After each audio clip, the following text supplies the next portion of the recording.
इसी के साथ आगे 7th चैप्टर में आप जानेंगे कि सब कुछ इलेक्ट्रिक कैसे। जी हाँ, साल 2002 की बात थी। एक टैलेंटेड इंजीनियर जेवी स्ट्राबेल ने पोर्श गाड़ी खरीदी। उन्होंने इसे एक इलेक्ट्रिक कार में तब्दील किया और ये वो समय था जब क्लीन टेक्नोलॉजी मूवमेंट का नामो निशान तक नहीं था। उन्होंने अपने इस प्रोडक्ट के लिए इन्वेस्टर ढूंढने शुरू किए। महीने पर महीने बीत गए, मगर हर बार स्ट्राबेल रिजेक्ट होते रहे। आखिर में वे इलॉन मस्क से मिले।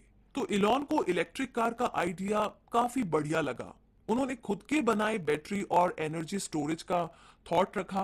वो तुरंत ही स्ट्राबेल को फंड देने के लिए राजी हो गए और उनकी ये पार्टनरशिप सालों साल तक चली। और इस दौरान कई और लोग भी थे जो कि बिजनेस पार्टनर थे और इलेक्ट्रिक कार बनाना चाह रहे थे। इनमें से ही दो लोग थे, मार्टिन इबरहार्ट और नॉर्थन कैलिफोर्निया के मार्क टारपेनिंग। तो जुलाई 2003 में उन्होंने टेस्ला मोटर्स की नींव रखी। ये कंपनी निकोलास टेस्ला के नाम पर रखी गई थी, जो कि इलेक्ट्रिक मोटर के इन्वेंटर थे। इबरहार्ट और टारपेनिंग ने अपनी कंपनी लॉस एंजलिस में मस्क को ऑफर की। तो वे तीनों ही अमेरिका की तेल की समस्या को खत्म करना चाहते थे।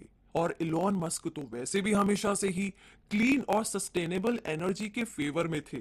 तो इस तरीके से टेस्ला शुरू हुई और इलॉन मस्क उसके चेयरमैन और सबसे बड़े शेयर होल्डर बने। जल्द ही जेबी स्ट्राबेल भी उनकी कंपनी में शामिल हो गए। और इस तरीके से स्टीम को पता चला कि बड़ी बड़ी कंपनीज वाकई में अब कारें नहीं बनाती। बीएमडब्ल्यू अपनी कारों के पार्ट्स बाहर बनवाते हैं, कंपनी केवल लोकल मार्केटिंग, सेल्स और फाइनल असेंबली संभालती है। तो वो दिन अब लद चुके थे जब फोर्ड मोटर्स रॉ मटेरियल से कारें बनाया करती थी। तो टेस्ला मोटर्स अपने यहाँ पर बनने वाली हर इलेक्ट्रिक कार को ढांचे से लेकर के फाइनल तक खुद ही तैयार करना चाहते थे। तो इलॉन मस्क और उनके इंजीनियर्स की टीम ने प्रोटोटाइप के तौर पर रॉडस्टर बनाई। हालांकि इस प्रोसेस में टाइम, एफर्ट और पैसा बहुत लगता था। तो जब टेस्ला ने अपना अगला प्रोडक्ट तैयार किया, तो ठीक उसी टाइम इलॉन मस्क दिवालिया होने की कगार पर पहुंच चुके थे। आगे 8वें चैप्टर में आप जानेंगे पेन, सफरिंग और सर्वाइवल के बारे में। तो इलॉन मस्क पेपाल बनाकर पहले ही बहुत मशहूर हो चुके थे। प्रेस उनके बारे में छापना पसंद करती थी। लोग इस अजीब से नाम वाले मल्टी मिलेनियर के बारे में और जानना चाहते थे। सब इस बारे में जानते थे कि मस्क ने इलेक्ट्रिक कार और स्पेसशिप पर बहुत सारा पैसा लगाया हुआ है। मशहूर सेलिब्रिटीज और अमीर बिजनेसमैन के साथ मस्क का उठना बैठना था। तो कुल मिलाकर के वो किसी शोमैन से कम नहीं थे, मगर असलियत में वे परेशानी से गुजर रहे थे। उनकी परेशानी का सबब थी टेस्ला और स्पेस एक्स की फाइनेंशियल हालत। जी हाँ, इलेक्ट्रिक कार प्रोटोटाइप और रॉकेट लॉन्च अटेम्प्ट्स पर उनका बेहिसाब पैसा खर्च हो रहा था और प्रेस भी उनके फेल्ड प्रोडक्ट्स के लिए उनकी जमकर खिंचाई कर रही थी। और इस सबसे बढ़कर परेशानी थी उनकी निजी जिंदगी की मुश्किलें। उनकी पत्नी जस्टिन के साथ उनका रिश्ता लगभग टूटने की कगार पर था। टेस्ला को अपने प्रोटोटाइप रोडस्टर को रिक्रिएट करने की जरूरत थी। स्पेस एक्स भी फॉल्कॉन 1 की लॉन्च की तैयारी में था। तो दोनों प्रोजेक्ट्स में मस्क को समय और पैसा दोनों लगाना पड़ रहा था। वे ज्यादातर अब अपने काम में ही बिजी रहते थे और हफ्ते के 7 दिन ऑफिस में रहते थे। घर से उनका नाता लगभग टूट ही गया था। जस्टिन को लगने लगा कि वो मस्क की सिर्फ ट्रॉफी वाइफ बनकर रह गई है, ना कि लाइफ पार्टनर। तो जून 2008 में इलॉन मस्क ने जस्टिन से तलाक लेने के लिए केस फाइल कर दिया। जस्टिन ने अपना दुख खुले आम ब्लॉग में व्यक्त किया। वे अपने ब्लॉग में मस्क और तलाक की प्रोसीडिंग के बारे में अक्सर लिखा करती थी। बिल ली, जो कि मस्क के दोस्त और एक इन्वेस्टर थे, वो इलॉन मस्क की दिमागी हालत को लेकर के बड़े फिक्रमंद थे। उन्होंने मस्क को अपने साथ लंदन में छुट्टियां बिताने के लिए इनवाइट किया। लंदन के स्ट्रिप में मस्क की मुलाकात तालुला रिले से हुई, जो कि बाद में उनकी दूसरी पत्नी बनी। 22 साल की इंग्लिश एक्ट्रेस से उनकी ये मुलाकात एक सेटअप थी। जी हाँ, मस्क को डिप्रेशन से बचाने के लिए लंदन की इस पूरी ट्रिप में रिले उनके साथ रही। वे खूब बातें करते और डिनर पर साथ जाया करते थे। जब इलॉन लॉस एंजलिस वापस आए तो उसके कुछ ही हफ्तों के बाद रिले भी उनके पास आ गई। मस्क ने रिले को बताया कि उनके पहले से ही 5 बच्चे हैं और अब जल्द ही उनका तलाक भी होने वाला है। बावजूद इसके मस्क ने रिले को जब प्रपोज किया तो रिले ने हाँ बोल दिया। ये वाकई में एक तूफानी रोमांस जैसा था। मस्क को अपनी कंपनीज चलाने में जितनी भी दिक्कतें आ रही थी, रिले उन सब परेशानियों की गवाह थी। वो कहती थी इलॉन के बारे में कि वो खुद किसी मौत की तरह दिखता है। मैं यही सोचती हूँ कि ये इंसान कहीं किसी दिन हार्ट अटैक से ना मर जाए, क्योंकि स्पेस एक्स ने कई नाकामयाब रॉकेट लॉन्च पर अब तक मिलियंस गंवाए थे। वहीं टेस्ला ने भी प्रोटोटाइप पर बहुत खर्चा किया था। दोनों ही कंपनियां कंगाल होने वाली थी। इलॉन मस्क को अपनी कीमती मैकलारेन F1 बेचनी पड़ी, जिस पर उन्हें बहुत नाज था। साल 2008 के आखिर में उन्होंने अपने इन्वेस्टर दोस्तों से स्पेस एक्स और टेस्ला को फंड करने की गुजारिश की। उनकी कंपनी के कुछ एम्प्लॉइज ने इस मुश्किल वक्त में उनका साथ देने के लिए पैसे की पेशकश भी की। इतना ही नहीं, इलॉन मस्क को हर हफ्ते सैलरी देने के लिए पाई पाई जोड़नी पड़ रही थी। तभी इस दौरान नासा कोई कॉन्ट्रैक्टर ढूंढ रहा था जो उसे इंटरनेशनल स्पेस स्टेशन की रीसप्लाई कर सके। मस्क ने इस कॉन्ट्रैक्ट के लिए एड़ी चोटी का जोर लगा दिया ताकि ये स्पेस एक्स को मिल जाए। जहां तक टेस्ला की बात थी, उन्होंने और फंडिंग के लिए इन्वेस्टर से बात की। उन्होंने अपना बचा कुचा पैसा भी इसके लिए लगा दिया। और तो और सोलर सिटी के अपने कुछ स्टॉक्स भी बेच डाले। किस्मत से 23 दिसंबर 2008 में नासा ने खुलासा किया कि उसने अपने ISS प्रोजेक्ट के लिए स्पेस एक्स को चुन लिया है। एजेंसी कुल 12 फ्लाइट्स के लिए उन्हें $1.6 बिलियन दे रही थी। उस वक्त इलॉन मस्क किम्बल के साथ कोलोराडो में छुट्टियां बिताने गए हुए थे। जैसे ही ट्रांजैक्शन का प्रोसेस शुरू हुआ तो इलॉन खुशी से रो पड़े। इलॉन मस्क खाली हाथ अमेरिका में आए थे। उन्होंने अपना एक बच्चा खोया था और उनका तलाक लोगों के लिए मनोरंजन का साधन बना था। वे अपनी सभी कंपनी से हाथ धोने की कगार पर थे और उनकी पूरी जिंदगी की मेहनत पानी में मिलने जा रही थी। लेकिन इलॉन मस्क बहादुरी के साथ इस दुख भरे दौर से निकलकर बाहर आए। जैसा कि उनके एक दोस्त का कहना था कि जो उसके साथ 2008 में हुआ, कोई और होता तो शायद झेल नहीं पाता। मगर इलॉन मस्क ने ना सिर्फ इसे सहा, बल्कि वे मेहनत करते रहे और अपने इरादों पर डटे रहे। और अब आगे चलते हैं चैप्टर नंबर 9 की तरफ, जहां पर अपनी जिंदगी में इतना सब कुछ झेलने के बाद उनकी मिसाइल, जिसका नाम फाल्कन 9 था, स्पेस तक पहुंचने में आखिरकार कामयाब रही।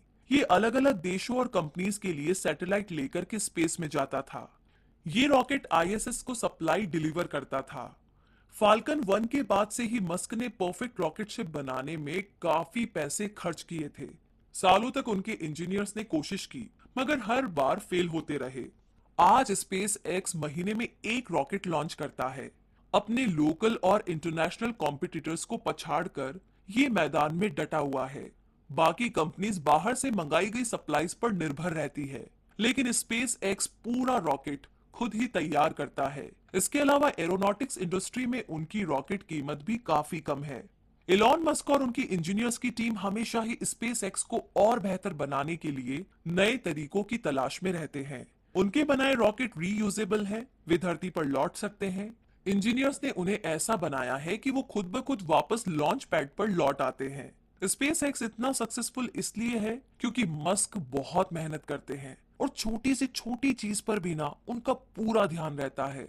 तो इतना ही नहीं, मस्क का सबसे बड़ा ख्वाब ये है कि वो स्पेस फ्लाइट्स को और भी सस्ता और प्रैक्टिकल बना सके। अगर हमारे पास पर्याप्त रॉकेट सप्लाई हो तो शायद फ्यूचर में मार्स पर कॉलोनी बनाई जा सके, क्योंकि बाकी की एरोनॉटिक्स इंडस्ट्री स्पेस को बोरिंग बनाती है। लेकिन स्पेस एक्स अपने रॉकेट्स और स्पेस शिप्स को मॉडर्न बनाने के लिए लगातार कोशिश में लगी हुई है।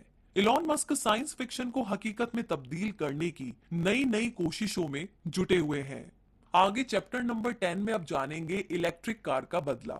मतलब ये कि टेस्ला मोटर्स ने 2012 से ही एस सीडेन का मॉडल बाजार में उतार दिया था। ये लग्जरी कार पूरी तरह से इलेक्ट्रिसिटी पर चलती है और सिंगल बैटरी रिचार्ज पर 300 मील की दूरी तय कर सकती है। इसकी रफ्तार है 4.2 सेकंड्स में 60 माइल्स पर आवर।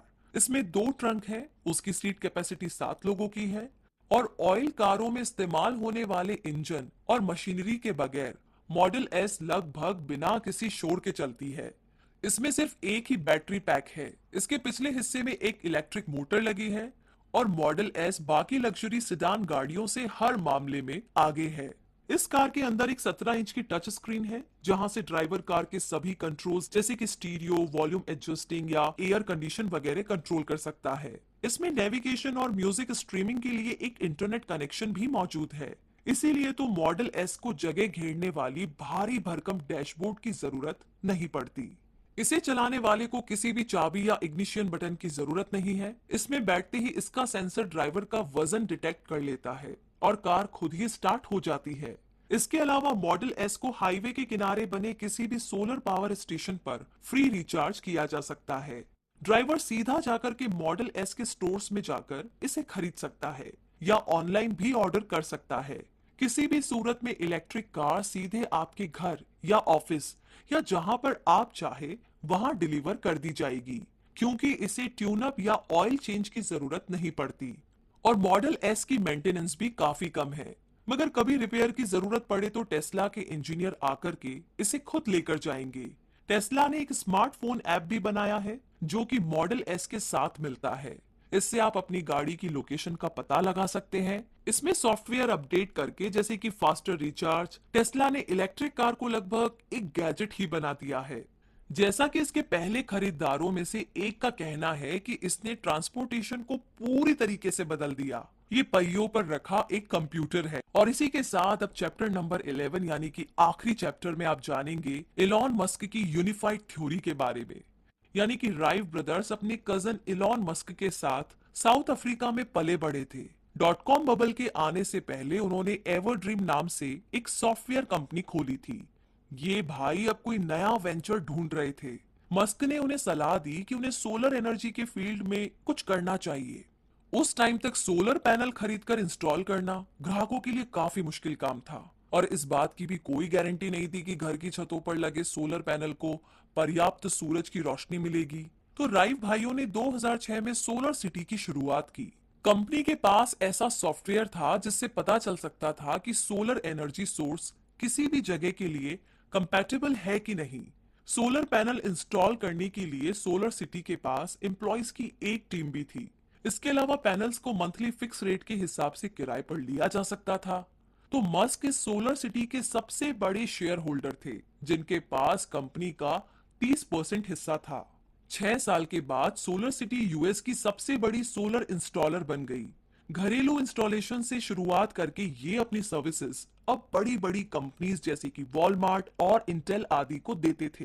साल 2012 में सोलर सिटी एक पब्लिक कंपनी बन गई और 2014 में इसकी नेट वर्थ $7 बिलियन तक पहुंच चुकी थी।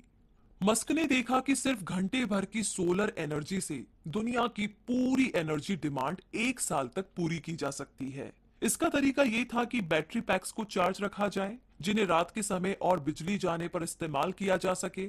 इसके साथ ही बेहतर क्वालिटी के सोलर सेल्स का इस्तेमाल करके सूरज की रोशनी को एनर्जी में बदला जाना चाहिए। साल 2014 में उन्होंने ये सब मुमकिन करके दिखाया। 3 कंपनीज ने अलग अलग फील्ड्स में अपनी शुरुआत बहुत ही मामूली तरीके से की। तब इन्हें कोई भी नहीं जानता था, मगर ये मस्क की कड़ी मेहनत और लगन का ही फल था कि ये तीनों ही कंपनियां अपने अपने फील्ड्स में बेहतरीन साबित हुई। साल 2025 में टेस्ला की बनाई 6 गाड़ियां मार्केट में आ जाएगी। आने वाले समय में सोलर सिटी एक बहुत बड़ी यूटिलिटी कंपनी बन जाएगी। फ्यूचर में स्पेस एक्स वीकली फ्लाइट से हर हफ्ते कार्गो और इंसानों को स्पेस पे भेज सकते हैं।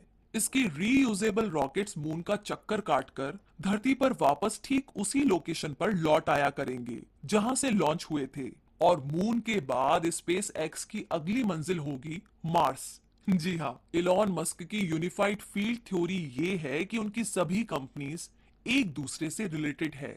उनकी company solar city electric car को रिचार्ज करने के लिए सोलर पैनल प्रोवाइड करती है। टेस्ला बैटरी पैक्स प्रोड्यूस करती है जिन्हें सोलर सिटी बेचती है। स्पेस एक्स और टेस्ला अपने प्रोडक्ट्स के डिजाइन और मैन्युफैक्चर पर नॉलेज शेयर करती है। तीनों ही कंपनियां मस्क के भविष्य के सपने को रिप्रेजेंट करती है।